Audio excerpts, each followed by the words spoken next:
Olha, vocês são corajosos, hein, gente? Muito cristão, nessa chuva. Gente, sei que nós acabamos de orar, mas vamos entregar esse momento em nome de Jesus? Feche seus olhos, por favor.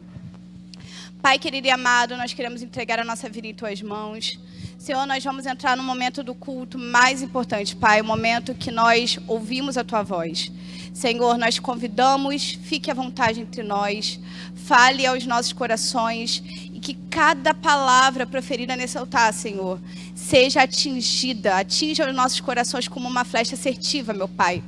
Senhor, em nome de Jesus, usa a minha vida, Pai, como instrumento em Tuas mãos e que nós saiamos daqui transformados no nome do Senhor Jesus. É o que te pedimos e te agradecemos. Amém. E graças a Deus. Gente, eu queria perguntar a vocês, quem aqui tem mais de 3 anos que conheceu Jesus, que aceitou Jesus? Levanta a mão, independentemente da conquista. Levanta a mão para mim. Amém. Glória a Deus. Por que eu perguntei isso, gente?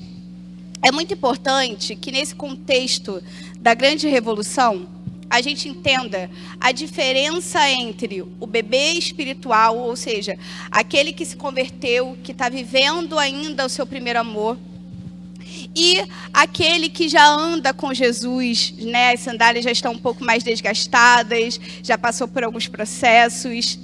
E o bebê espiritual, quando ele se converte, né? O bebê literalmente, porque a palavra diz que ele toma leite espiritual, ele fica assim, ó. Ah! Deus, toma minha capa. Senhor, toma a rede, toma tudo, toma minha roupa, meu dinheiro, toma tudo. Geralmente o bebê espiritual, ele se converte dessa forma. É a consequência do primeiro amor que diz na Bíblia. A gente não se importa com o que a gente vai entregar para Jesus, a gente simplesmente vive um amor tão profundo com Ele, principalmente depois que a gente se batiza, que a gente sente um desejo de se lançar na presença de Deus. Em contrapartida, tem um lado negativo em você ser um bebê espiritual. Porque o bebê espiritual, eu o equiparo a um foguete. Ele vai para cima. Mas se esse bebê espiritual ele não for bem alicerçado na palavra de Deus, na mesma velocidade que ele vai, ele desce. Porque ele precisa ainda conhecer o Senhor, passar por esse processo. E esse processo, se ele não for passado com alimento, célula, palavra, consagração no seu secreto, a tendência é que na mesma velocidade que ele subiu, ele desça.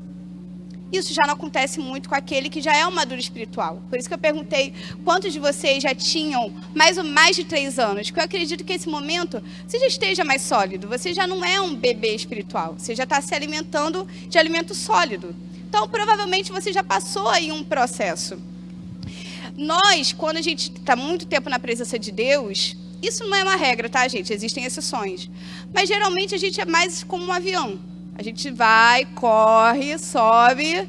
E aí, não sei se vocês já andaram de avião. Quando o avião sobe, que ele atinge uma certa altitude, ele estabiliza. Ele chega a dar uma balançadinha na asa. Às vezes ele passa por uma nuvem, dá uma balançadinha, mas ele continua reto. Até o final do seu destino. Aí ele começa a descer. Então, o Senhor colocou no coração do nosso líder que nós vamos viver a grande revolução. Só que o bebê espiritual que está aqui, ele está assim, ó, cheio de fé. Já o maduro espiritual pode ser que por conta do cansaço, do processo, das dores, das frustrações, você esteja assim. E quando o Felipe me pediu para pregar, eu pedi ao Senhor direção da palavra e ele foi extremamente assertivo. Raiz, eu quero falar com os cansados. Hoje, você que talvez esteja aqui e está se sentindo cansado, está se sentindo sobrecarregado, está sentindo que talvez você esteja num momento difícil do seu ministério, da sua vida com Deus, é com você que Deus quer falar. E para ilustrar tudo isso que Deus quer nos trazer, nós vamos falar sobre a vida do profeta Elias.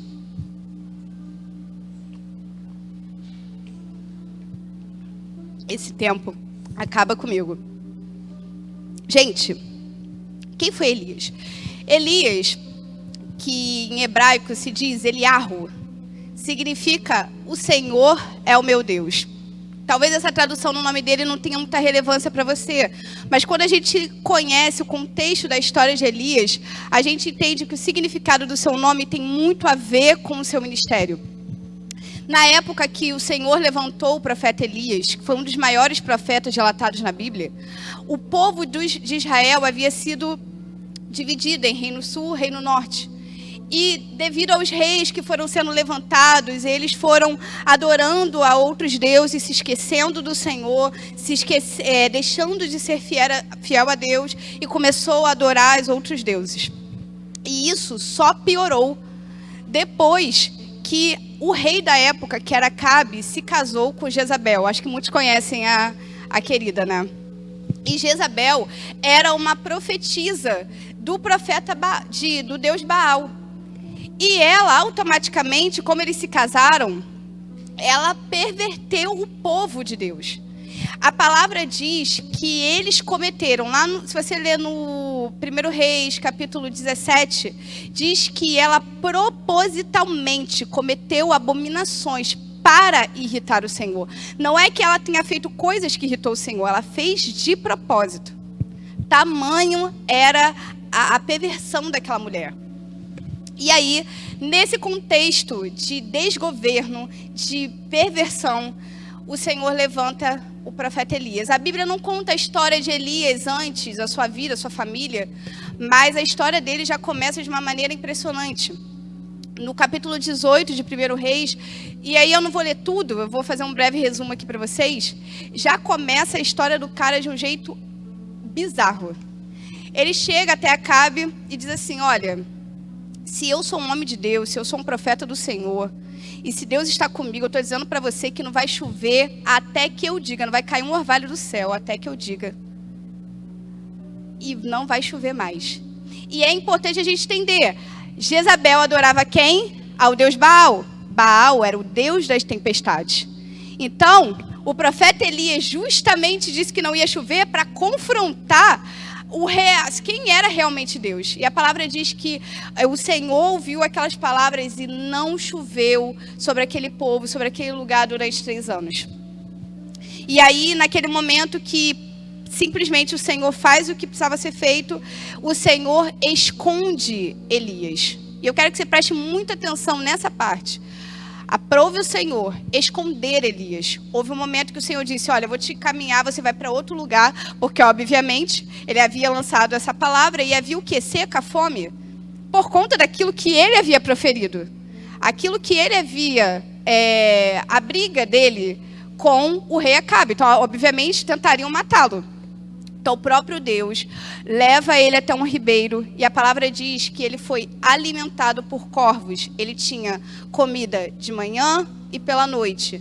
Ou seja, o Senhor estava mais uma vez com Elias, alimentando. Ele tinha um ribeiro onde tinha água e todos os dias os corvos levavam um alimento para ele. Só que houve um momento que o ribeiro, a palavra diz que o ribeiro secou. E aí veio uma nova palavra sobre o profeta Elias. Ele disse, olha, Elias, eu vou te mandar para Sidom. Sidom era exatamente o lugar onde estavam procurando ele, onde estavam os inimigos, onde estava Jezabel. E simplesmente ele disse, olha, eu vou te levar para uma viúva. Lá eu vou levantar uma viúva e ela vai te dar o que comer. E aí parece até para a gente um pouco incoerente essa palavra lançada sobre Elias, porque a gente pensa, puxa Deus, o que o Senhor estava pensando, né? Justamente tirar ele de onde ele estava, que o Senhor estava alimentando, estava tendo bebida, comida, para levá-lo justamente para a terra inimiga e procurar uma viúva. E o pior é que quando ele chega até a viúva, ela disse, meu Senhor, eu não tenho nada. Eu só tenho um punhadinho de azeite, um punhadinho de farinha. Eu vou fazer um pão e vai ser minha última refeição. Porque lembra, gente, o povo, naquela época, por conta de não chover, automaticamente havia uma desgraça, tanto financeira, porque as pessoas não tinham como colher o seu plantio, e também não tinha como comer, porque não havia plantio. Então, simplesmente, aquela mulher já estava se preparando para morrer, comer sua última refeição. E a gente começa a pensar, Deus, como é que o Senhor faz um negócio desse tão estranho, né? O Senhor leva ele justamente de um lugar que ele estava seguro para um lugar não tão seguro e procurar uma viúva que não tinha o que comer para dar comida a ele. Só que Deus nos ensina, através dessa passagem, que o Senhor estava ensinando Elias a não confiar no ribeiro, mas confiar na fonte, que era ele. E a palavra diz que o profeta Elias chegou para essa mulher e disse: não, me dê o que comer primeiro e depois você vai ter o que comer. E a palavra diz, por ela ter sido fiel, não faltou dentro desses anos nenhum dia a comida para ela. Nem para ela, nem seu filho e, por consequência, o profeta Elias. Passado um tempo, o filho dessa viúva vem a falecer. E a mulher se desespera e começa a falar: Senhor, foi para isso que o Senhor veio? Para demonstrar, botar em xeque as minhas iniquidades, meus pecados? Por que o Senhor fez isso? O Senhor veio para cá para o meu filho morrer? E Elias entra em desespero, pega aquele menino, entra no seu quarto e começa a orar. Fala: Senhor, foi para isso que o Senhor me mandou importunar essa viúva? O Senhor me pediu para vir atrás de comida e agora o filho da viúva morre por conta da minha presença aqui nesse lugar? Eu estou trazendo desgraça para a vida dela? E aí, simplesmente, ele começou a orar. E a palavra diz que o menino reviveu. Ele ressuscitou. Mais uma vez, a palavra do Senhor, sempre fiel com esse profeta. Depois, chegou o momento do confronto, onde Deus orienta que Elias vá até Acabe e marque o confronto. Olha, e aí quando ele chegou até Acabe perguntou: é você um importunador de Israel, né? É você que gerou toda essa confusão financeira, alimentícia, toda essa desgraça para o nosso povo, né? E eles dois marcaram. Falaram: olha, vamos ver quem é Deus de verdade. Então, eu quero que você chame os 450 profetas de Baal e os 400 profetas da deusa Aserá. Ou seja, somando 850 profetas, e eu sozinho vou mostrar para vocês quem é Deus. Simplesmente, eles sobem no Monte Carmelo, os 850 profetas contra o profeta Elias. E aí começa todo aquele ritual. E ele falou: olha, aquele que Deus responder com fogo, esse é o Deus verdadeiro. Esse é o Deus que vocês devem adorar. É exatamente aí que Elias confronta o povo de Israel, que estava lá presenciando aquilo tudo. E ele diz: olha, vocês têm se convertido a esses deuses. Vocês têm adorado a esses deuses. Vocês têm se esquecido do Deus de Israel que foi fiel a vocês. Se vocês adoram a Baal, que adorem a Baal. Não vamos cochear entre dois pensamentos. Se vocês adorem a Deus, adorem a Deus. Se vocês adorem a Baal, adorem a Baal. Essa passagem é super conhecida. E diz que os 850 profetas ficaram lá e dançaram e sambaram e tocaram e fizeram, aconteceram. E o profeta Elias lá, quietinho, só esperando, debochando a cara dele. E ele ainda falava: olha, por que vocês não gritam? Falem mais alto, porque o Deus de vocês, deve estar dormindo. E nada, não caiu nenhum fósforo, nada, não aconteceu nada. E aí, ele sozinho, no Monte Carmelo, restaura o altar do Senhor que estava destruído, porque os profetas daquela época haviam se convertido a outros deuses e haviam esquecido do altar do Senhor. E ele simplesmente pega 12 pedras, entrega como oferta água, que naquela época estava escassa. Então era a melhor oferta que podia ser dada naquela época, e orou o Senhor. E a palavra diz que caiu fogo dos céus. Ou seja, mais uma vez, Deus provando que era Deus em Israel e Deus de Elias era o Deus verdadeiro. E o povo começa a adorar: só o Senhor é Deus, só o Senhor é Deus, só o Senhor é Deus. Um pouquinho pulando mais para frente, Elias começa a orar. E aí ele começa a orar por chuva. Ora incessantemente, até que, de repente, ele vê uma nuvenzinha, que era como do tamanho da mão de um homem. E aí tem aquele louvor, né? Eu vejo uma pequena nuvem. Exatamente dessa passagem, onde daquela nuvenzinha tão pequenininha, voltou a chover naquele lugar. E aí, gente, a gente vê um homem que fez coisas extraordinárias com Deus. Mas aí ele acabou afetando uma mulher, Jezabel. A palavra diz que, cumprindo a lei de Israel, ele simplesmente desceu com os 450 profetas de Baal, que era de Jezabel, e matou cada um deles à espada. E aí ele mexeu com a pessoa errada. E aí, gente, eu queria que vocês abrissem 1 Reis, capítulo 19.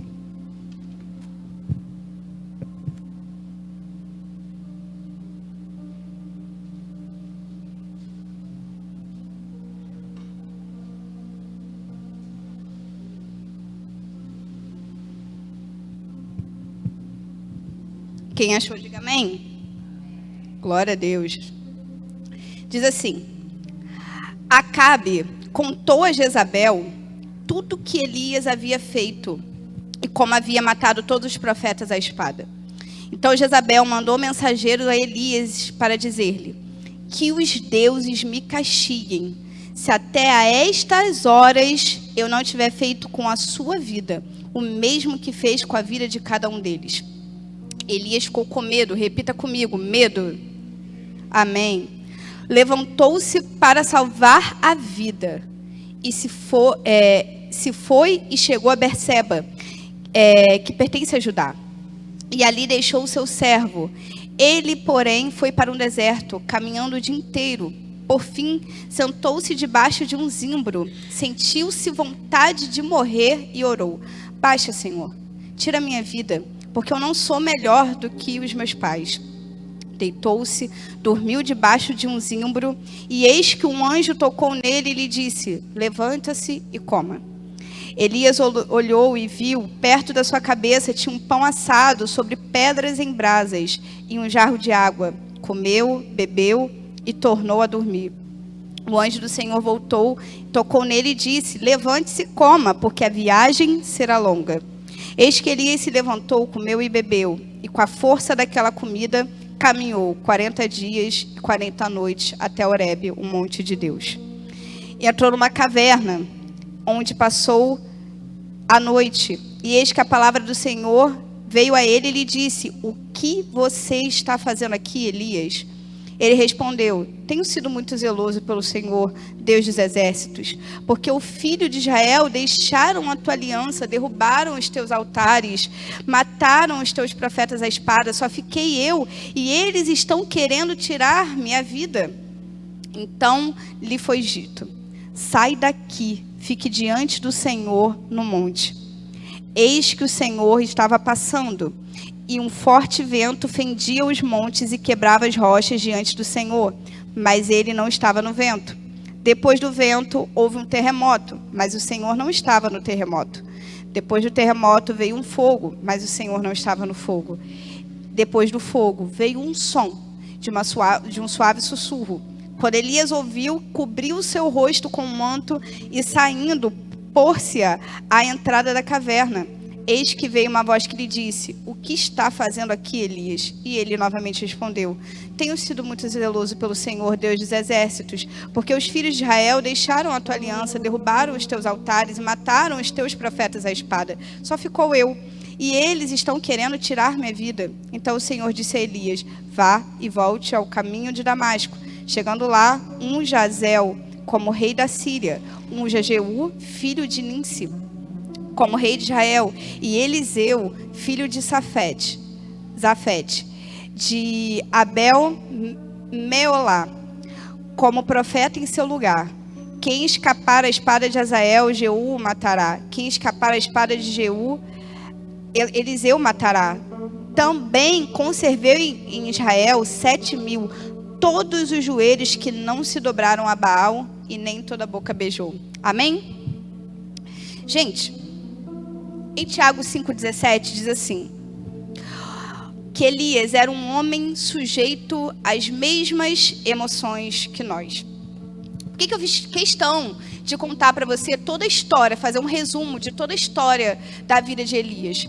Para mostrar para você que Elias, ele foi um homem extraordinário. Poucas vezes na Bíblia a gente vê um homem com tamanha a ousadia. Mas bastou uma mulher, o cara fez parar a chuva. Gente, quem de nós tem a ousadia de dizer assim: vai parar a chuva, não vai chover mais? A não ser quando a gente foi para Arraial da Ajuda, que o Felipe fez uma oração que foi respondida. Aí eu falei: Elias, arrasou, hein? A gente foi para Arraial da Ajuda, no primeiro dia já choveu. O Felipe falou: Senhor. Aí ele pleiteou com Deus: Senhor, Mateus 6:33, né? Senhor, cuidei todo esse ano da tua casa, das tuas coisas, priorizei. Pai, o Senhor prometeu, a gente pagou tão caro nessa viagem. Olha a Raíza, tadinha, precisa descansar. Realmente só choveu um dia, depois parou. Glória a Deus, aleluia. Mas, fora o Felipe, poucos de nós teriam essa ousadia de orar e falar assim: Senhor, não vai chover mais. E ter essa resposta de Deus. Mas Elias, por conta de uma mulher, quem era Jezabel na fila do pão, depois que ele tinha matado 450 profetas dela? Ninguém. O que ele, como homem ousado e usado por Deus, não faria com essa mulher? Mas bastou uma mulher para paralisar ele. Sabe por quê? Porque ele teve medo. E aí, muitas vezes, isso acontece conosco. O Senhor nos usa, faz coisas extraordinárias através de nós. Através de nós impomos as mãos nas pessoas, elas são curadas. Nós somos usados aqui no altar, ou debaixo, ou nas células. Nós pregamos o evangelho, nós vamos para hospitais, fazemos, acontecemos. E às vezes, uma situação é o suficiente para paralisar a gente. E sabe por que Elias, ou até o Felipe acabou adiantando um pouquinho da palavra? Exatamente isso. Nós somos 3. Corpo, alma e espírito. E é exatamente o que Felipe falou ali no início. Muitas vezes nós cuidamos do espírito, nós lemos a palavra, cuidamos, mas muitas vezes pecamos no corpo, e ele adoece, ou muitas vezes na alma. A palavra diz em Romanos 12:2 que para a gente viver a boa, perfeita e agradável vontade de Deus, a gente tem que ter uma metanoia. Enquanto Elias estava ali focado nas coisas do Senhor, nos propósitos, em fazer aquele povo enxergar novamente que Deus era Deus em Israel, ele foi na toda. Mas quando ele olhou para a sua própria vida, ele tremeu na base. E aí ele viveu uma caverna emocional. A palavra diz que ele foi para uma caverna, mas o que eu queria falar com vocês é sobre a caverna emocional que ele viveu. E quais sintomas essa caverna nos leva a viver. Gente, a gente às vezes, por isso que eu pedi para você prestar atenção, quando eu falei lá no início que Deus havia escondido. Às vezes Deus provém do Senhor nos esconder. Porque naquele momento o Senhor está cuidando de nós, às vezes nos escondendo de uma determinada situação, de um perigo, como aconteceu com Elias. Mas dessa vez, ele estava indo de encontro ao que o Senhor tinha falado. O Senhor não havia ordenado para ele se esconder. Ele se escondeu porque teve medo. E eu queria falar sobre os 5 sintomas que a caverna faz conosco. Primeira delas, o isolamento.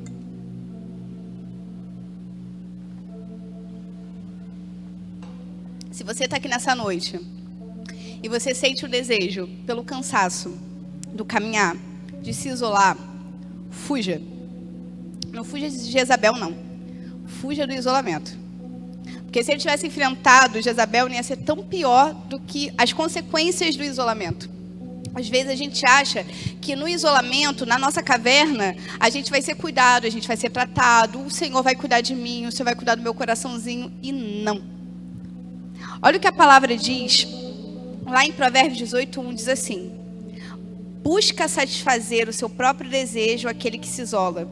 Ele se insurge contra toda sabedoria. Em Eclesiastes 4, do 9 ao 10, diz assim: é melhor ter companhia do que ser sozinho, porque maior a recompensa do trabalho de 2 pessoas. Se um cair, o amigo pode ajudá-lo a se levantar. Mas pobre do homem que cai e não tem quem o ajude a levantar. Em Provérbios 27:17 diz assim: assim como o ferro afia um ferro, o homem afia o seu companheiro. Gente, se você está cansado, se você está passando por um processo, procure alguém, procure ajuda. Muitas vezes, uma questão do maduro espiritual é justamente achar que eu vou resolver tudo sozinho. Eu vou fazer tudo sozinho.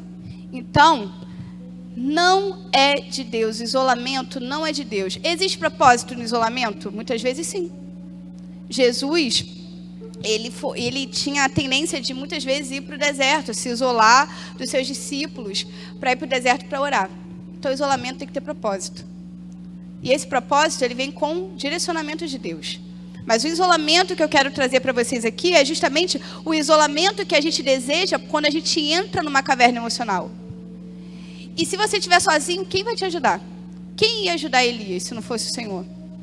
Talvez se ele estivesse ali no meio das pessoas, assim como aquela viúva havia dado alimento a ele, talvez ele recebesse de alguma outra pessoa uma ajuda, um auxílio. O Senhor mandaria alguém para ajudar. Mas muitas vezes a gente se isola, inclusive, porque a gente não quer escutar ninguém. Isso que o isolamento causa pra gente. Então, esse é o primeiro sintoma que a gente deve fugir. Depois, o segundo sintoma da caverna emocional. A caverna é uma fase da ansiedade. Gente, parafraseando, quando o Senhor foi falar com Elias, ele basicamente disse assim: meu querido, meu amado, o que você está fazendo aí? Ele perguntou isso diversas vezes, a gente acabou de ler aqui. Isso demonstra que o Senhor não queria que ele estivesse ali. Ele perguntou a Elias: você está fazendo o que aqui, meu filho? Você fez cair fogo do céu. Você fez coisas extraordinárias. Você está fazendo o que aqui encavernado? Mas sabe o que era isso? Ansiedade. Ele ficou morrendo de medo de morrer e simplesmente fugiu. E o isolamento, ele faz isso com a gente. A gente toma o primeiro baque, a gente toma a primeira pancada do problema ou de alguma situação emocional e a gente se isola. E o isolamento traz o quê? Ansiedade. Ele ficou: eu vou morrer. Ai, meu Deus.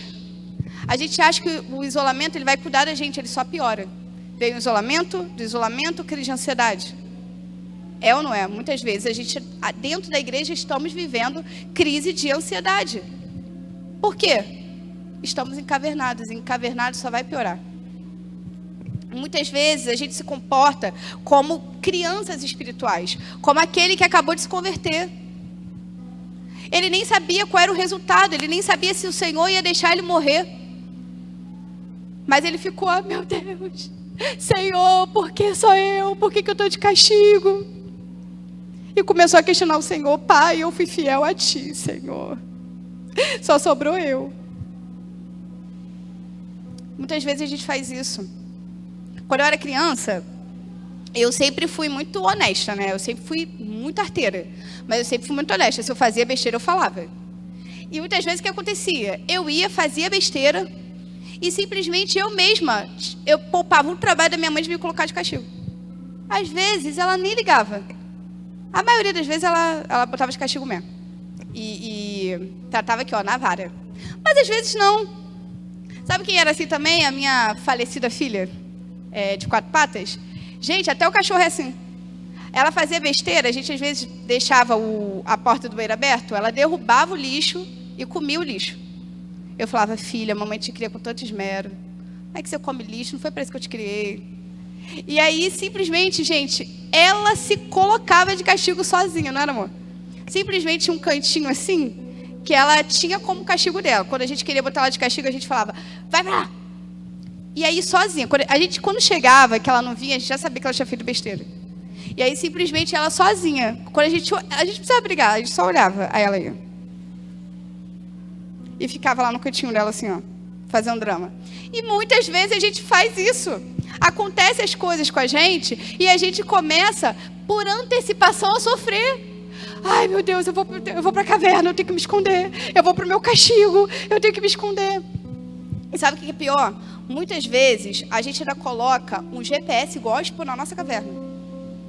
Porque muitas vezes a tendência é a gente colocar uma placa lá fora da nossa caverna escrita assim, ó: esconderijo do Altíssimo. Porque a gente tem tendência ainda de dizer: foi Deus que me trouxe aqui. Muitas vezes você está sofrendo e você está dizendo: foi Deus que me colocou aqui. Às vezes a gente vira uma pessoa e fala assim: não faça isso. Aí a pessoa fala: não, mas foi o Senhor que me colocou aqui. E Deus está falando para você. E falou para Elias: o que você está fazendo aqui? E muitas vezes Deus está falando para você: você está vivendo essa caverna aí, meu lindo? Quem botou você aí? Porque não fui eu. Não fui eu, não foi Satanás, foi quem? Foi você. Então muita gente está chamando de caverna emocional esconderijo do Altíssimo, achando que vai ser cuidado, achando que vai ser tratado, lendo o Salmo. Ah, eu estou no abrigo do esconderijo do Altíssimo. E não, eu já falando: ó, não tem nada a ver com isso não. Foi eu que te coloquei, não. E muitas vezes é o que acontece com a gente. A gente vai lá porque a gente bate pezinho. A gente vai para lá porque a gente tem medo. A gente vai para lá contrário à palavra de Deus. Mas muitas vezes a gente ainda coloca a culpa no Senhor. Como se o Senhor tivesse colocado a gente naquele lugar. Porque Elias chamou a responsabilidade para Deus. Olha, Senhor, por quê? Eu fui fiel a Ti. Por que o Senhor deixou isso acontecer? E isso nos leva ao terceiro sintoma.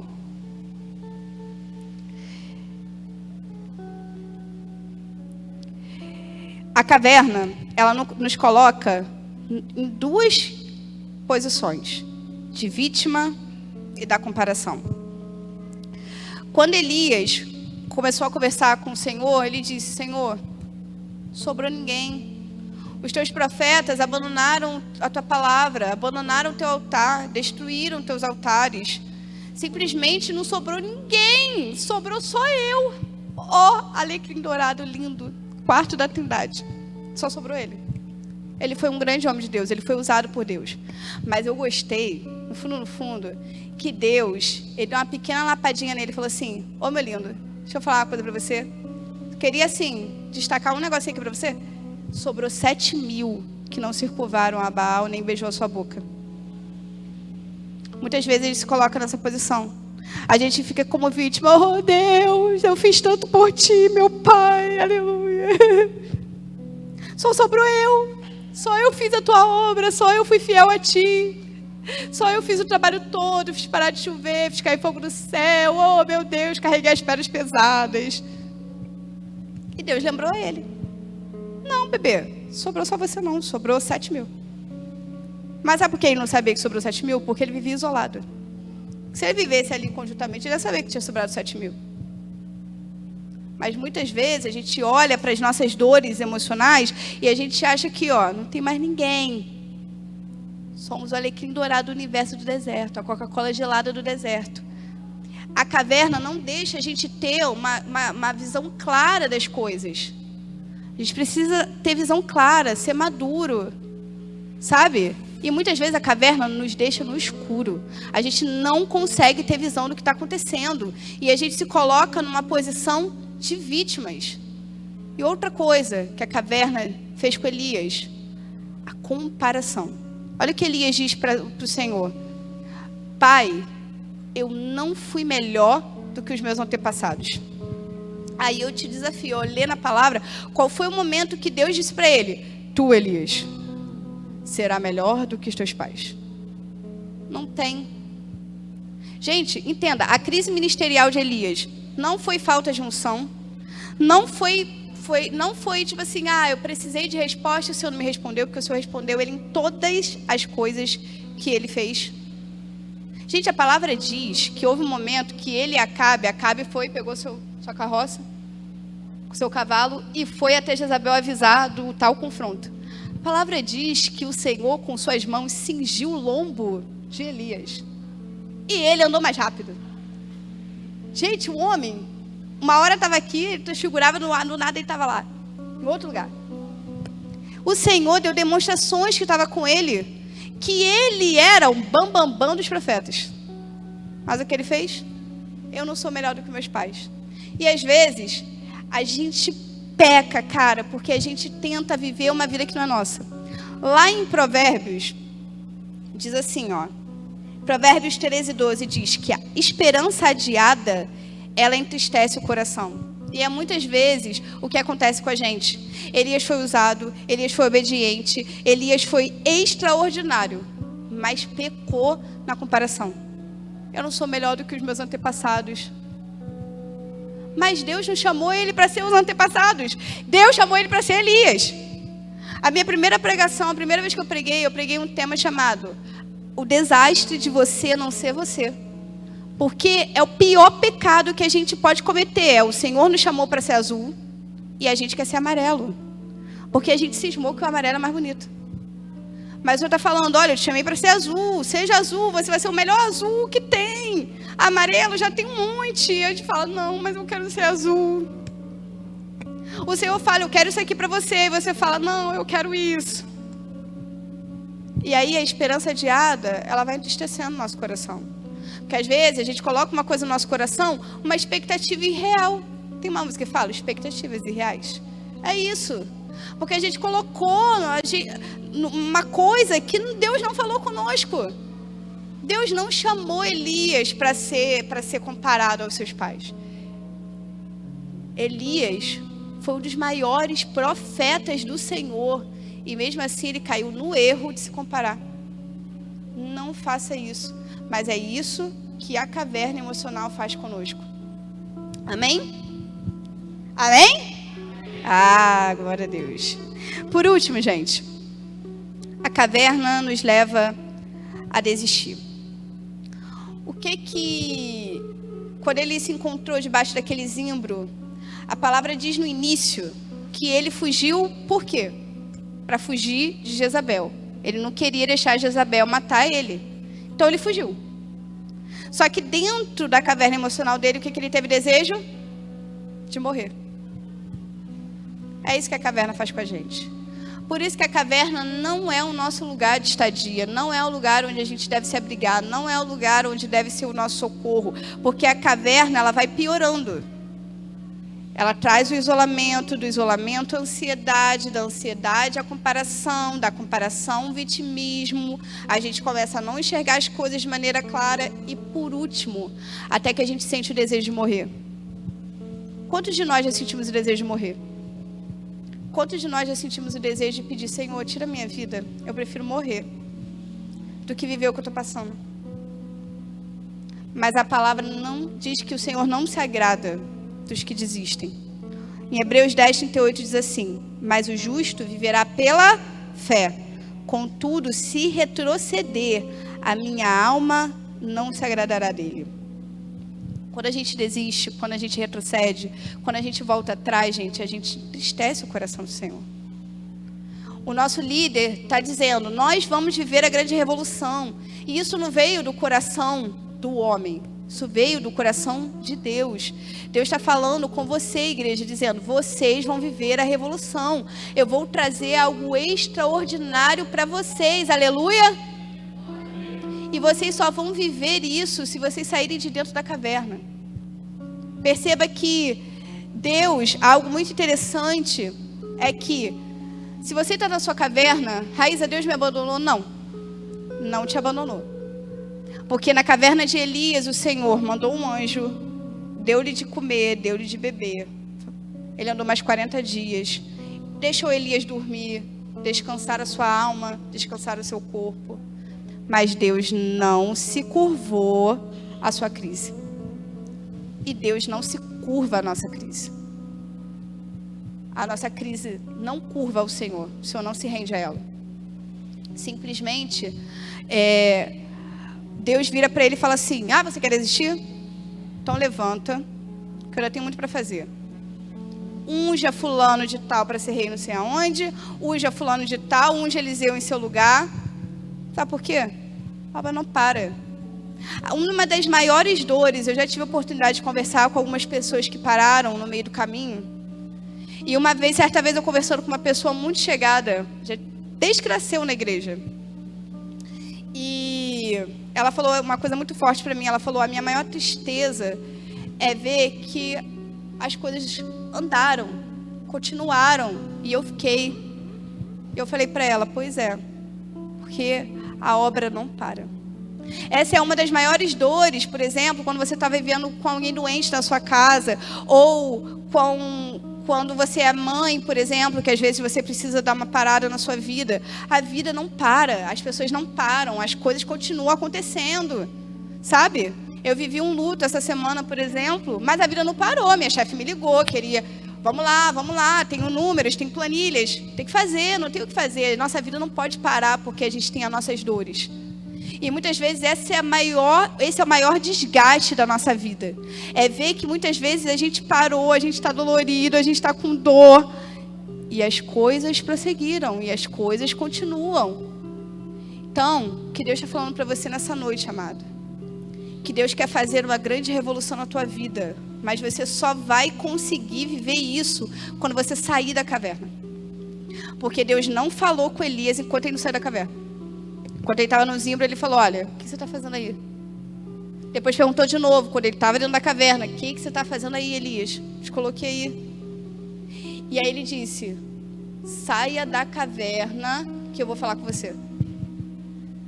E às vezes, e é tão lindo que a palavra diz que veio o vento, o terremoto, veio tudo.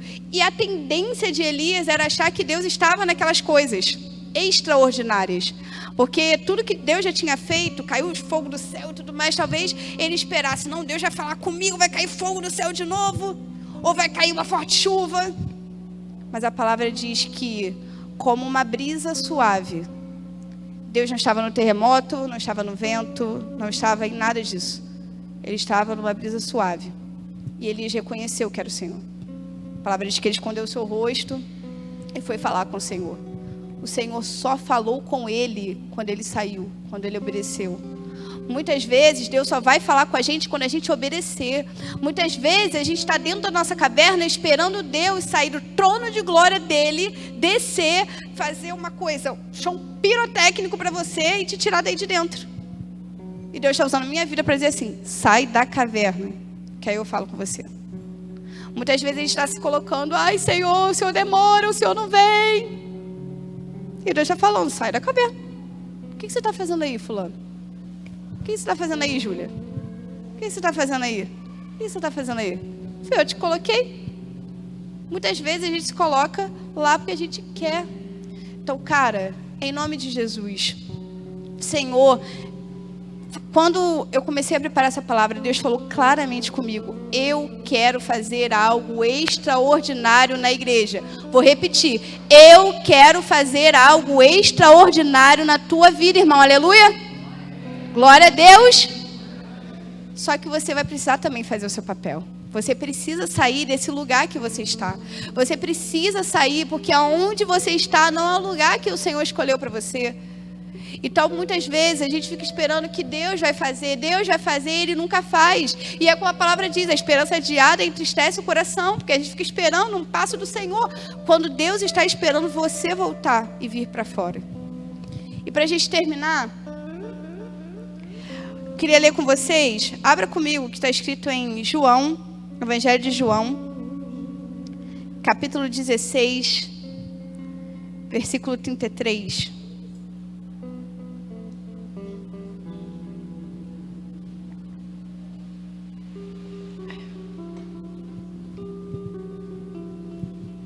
Diz assim: tenho-vos dito isto, para que em mim tenhais paz. E no mundo tereis aflições, mas tende bom ânimo, porque eu venci o mundo. Abra agora em Josué, capítulo 1. Vamos ler do 6 ao 9.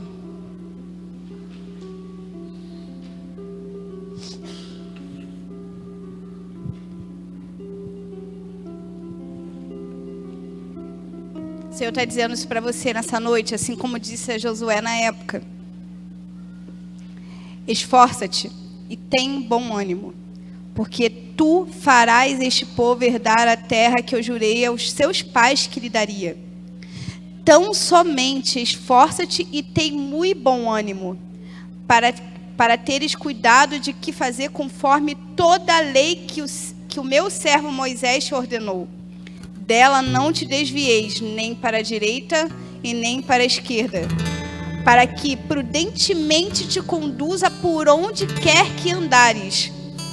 Não se aparte da tua boca o livro desta lei, antes medita nela, dia e noite, para que tenhas cuidado de fazer tudo conforme nele está escrito. Porque então farás prosperar o teu caminho e serás bem-sucedido. Não te mandei eu? Esforça-te, tem bom ânimo, não temas, não te espante, porque eu, o Senhor, teu Deus, é contigo, por onde quer que andares. Gente, nessa noite, eu quero te convidar, nós vamos orar. E se você talvez está aqui nessa noite cansado, desgastado, sobrecarregado, suas sandálias já estão desgastadas do andar, do caminhar com o Senhor, Deus quer te encorajar nessa noite a não desanimar. Não desanime. Não deixe, pare de olhar para o outro, tipo, o Senhor vai abençoar o outro. Não, o Senhor quer abençoar você, a sua vida. Talvez você esteja aqui tantos anos e fale: Senhor, nada vai mudar na minha vida. Eu já perdi o desejo de mudar as coisas. Eu já perdi a fé, Senhor, que as coisas podem mudar para mim. Não, Deus usou a minha vida para te dizer: eu quero mudar a sua vida. Não importa se você tem 30, 40, 50 anos de idade ou de ministério. Deus tem coisas novas para fazer nessa igreja e na sua vida. Em nome de Jesus. Aplauda o Senhor.